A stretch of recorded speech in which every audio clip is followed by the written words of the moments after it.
নমস্কার, সবাইকে স্বাগত আমার চ্যানেলে। রোজ আমি আপনাদের সাথে নতুন নতুন রেসিপি শেয়ার করে থাকি, কিন্তু আজকে আমি ভাবলাম আমার এই ইউটিউব চ্যানেলে পিঠের একটি রেসিপি আপনাদের সাথে শেয়ার করব। শীতকালে তো সব বাঙালির বাড়িতেই পিঠে, পায়েস, পুলি এগুলো হয়েই থাকে, কিন্তু কতজন এই মুগ পুলি পিঠে খেয়েছেন? তাই ভাবলাম এই শীতের সন্ধেবেলা এই রেসিপিটা খেতে খুবই ভালো লাগবে, তাই আপনাদের সবার সাথে এইটা শেয়ার করলাম। এই মুগ পুলি রেসিপিটা কিন্তু আমি আমার শাশুড়ি মার কাছ থেকে শিখেছি, সেহেতু আপনাদের সাথে একটু শেয়ার করলাম। এই মুগ পুলি পিঠাটা বানানোর জন্য প্রথমেই লাগবে কাঁচা মুগ ডাল। আমি 1 কাপ মতো কাঁচা মুগ ডাল নিয়েছি, আর তার সাথে একটু লাল মিষ্টি আলু নিয়েছি, তাহলে রেসিপিটা খেতে খুবই নরম হবে এবং সুস্বাদু হবে। মুগ ডালটাকে হালকা কড়াইতে আমি একটু ভেজে নেব হালকা করে। যতক্ষণ মুগ ডালটা ভাজা না হবে ততক্ষণ হাত কিন্তু চালাতে হবে। আমরা সবাই জানি মুগ ডাল ভাজার সময় কখনোই হাতটাকে বিরাম রাখা যায় না, তাহলে মুগ ডালটা পুড়ে যায়।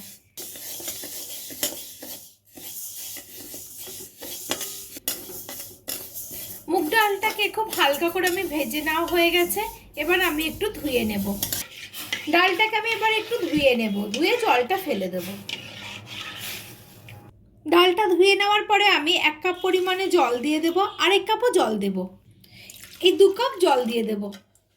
এই জলটাকে দিয়ে ডালটাকে খুব ভালো করে সেদ্ধ করে নেব। আপনারা যদি জলের পরিমাণটা বেশি থাকে আঁচটা বাড়িয়ে দিয়ে জলটাকে ভালো করে টানিয়ে নেবেন, যাতে কোনো রকমে জল বেশি না থাকে। যে মিষ্টি আলু টুকরোটা নিয়েছিলাম সেটা খণ্ড খণ্ড করে কেটে একসাথে ডালের সাথে সেদ্ধ হওয়ার জন্য আমি দিয়ে দেব।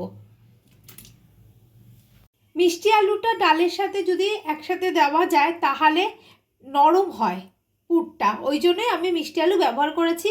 আপনাদের যদি মিষ্টি আলু খেতে ভালো না লাগে তাহলে আপনি আলুটা নাও ব্যবহার করতে পারেন। ডালটা সেদ্ধ আছে, সমস্ত জল টেনে নিয়েছে। এরকম ঠিক মাখো মাখো অবস্থায় যখন হবে তখন আমরা নামিয়ে নেব। ডালের গায়ে যেন 1 ফোঁটা জল না থাকে। কড়াই থেকে আমি নামিয়ে নিচ্ছি। কত টাইট ভাব হয়েছে, গায়ে একটু জল নেই, পুরোটাই শুকিয়ে গেছে। ওই জন্য জলের পরিমাণটা কম দিতে হয়, লাগলে পরে আবার জল অল্প মেশানো যায়।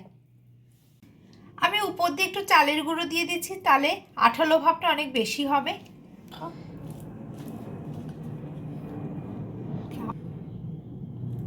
নরম হওয়া ডালটা ঠান্ডা হয়ে গেছে, আমি 1 চামচ ঘি ডালের সাথে মিশিয়ে নেব।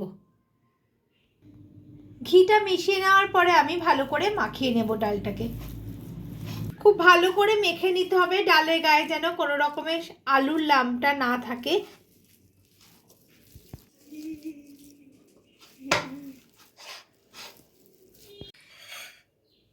আমি পুরটা আগে বাড়িতে বানিয়ে রেখেছিলাম। এই পুরের রেসিপিটা আমি আপনাদের সাথে একদিন শেয়ার করব, তখন আমি বলে দেব। আমি হাতে তেল নিয়ে নিয়েছি, এইভাবে ছোট ছোট করে আমি গোল করে নেব।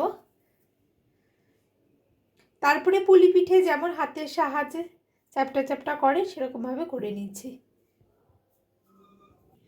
এবার পুরটা দিয়ে দেব, দিয়ে মুখটা খুব ভালো করে আটকে নেব।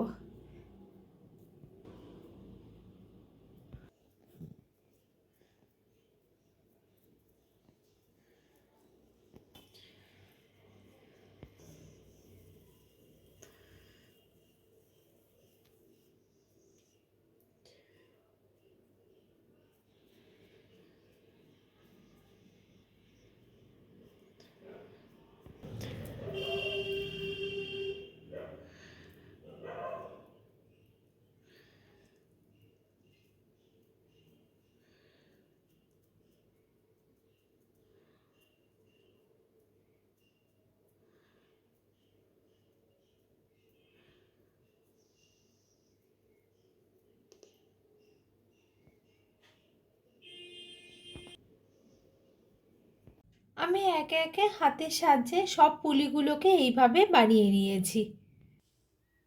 কড়াই গরম হয়ে গেছে, তাতে সাদা তেল দিয়ে দেবো। এবার পুলিগুলোকে ভেজে নেব। পিঠেগুলোকে খুব সাবধানে অল্প অল্প করে ভেজে নিতে হবে, একসাথে বেশি দিলে ভেঙে যাওয়ার ভয় থাকবে। হালকা ব্রাউন করে ভেজে নিতে হবে। পুলিগুলো আমি সব একে একে ভালো করে ভেজে নিয়েছি লাল লাল করে। এবার আমি চিনি শিরা তৈরি করে নেব। 1 কাপ পরিমাণ জল দিয়ে দেব।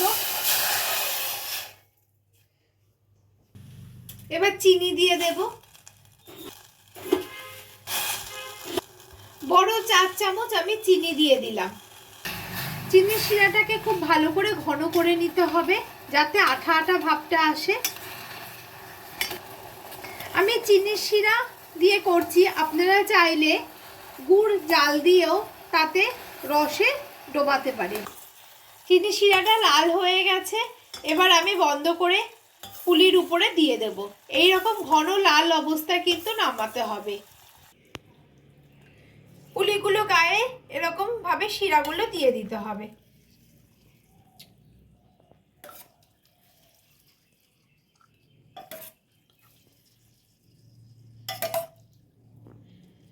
এই মুগপুলির রেসিপিটা আমি যেভাবে করেছি বাড়িতে অবশ্যই আপনারা একবার ট্রাই করবেন। আশা করি সবার খেতে খুব ভালো লাগবে। যদি ভালো লাগে কমেন্ট করে এবং সাবস্ক্রাইব করে জানাবেন কেমন লাগলো।